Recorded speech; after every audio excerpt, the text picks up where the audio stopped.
मौसुमी छुईला हेले सक्रिय नहीं। लुचकाली खेलुछि दक्षिण पश्चिम मौसुम बायु। आषाढ़ बैशाखर डहडह गरम गुलुगुली। काला बैशाखी नहीं 25 जिला को सतर्कता जारी।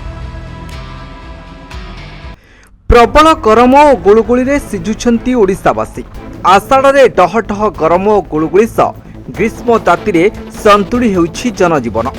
मौसुम छुईंची हेले प्राक मौसुमी वर्षा बदल में राज्य में बहुची झांझी पवन।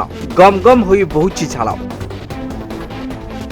स्वाभाविक समय 4 दिन आगरू ओडिशा रे दक्षिण पश्चिम मौसुमी वायु पहुंची आगको बढ़िबा बदल में यह पूरा गायब हो जाइछि।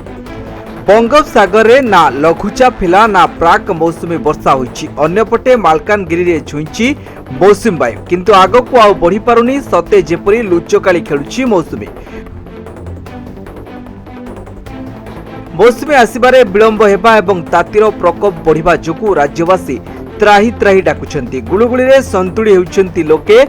पाणीपाग विभाग सूचना अनुसार वर्तमान पागरे कोनोसी बड़ धरणर परिवर्तन हेबार संभावना नहीं। विशेषकर उपकूलवर्ती जिला गुड़िकरे अधिक अनुभूत हेब। आगामी 4 ରୁ 5 दिन मध्य दक्षिण पश्चिम मौसुमी वायु ओडिशार किछि अंचल में अग्रसर हेबार संभावना रही।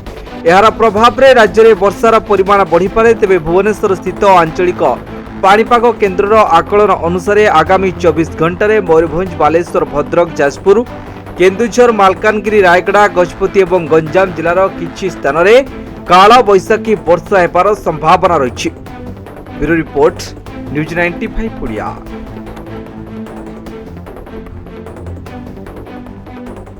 देश विदेश कोण अनुकोण टेक्निक खबर देखंतु आम सह यूट्यूब फेसबुक और इंस्टाग्राम रे आमको देखंतु। लाइक शेयर और सब्सक्राइब करने को आद्य भूलंतुनी।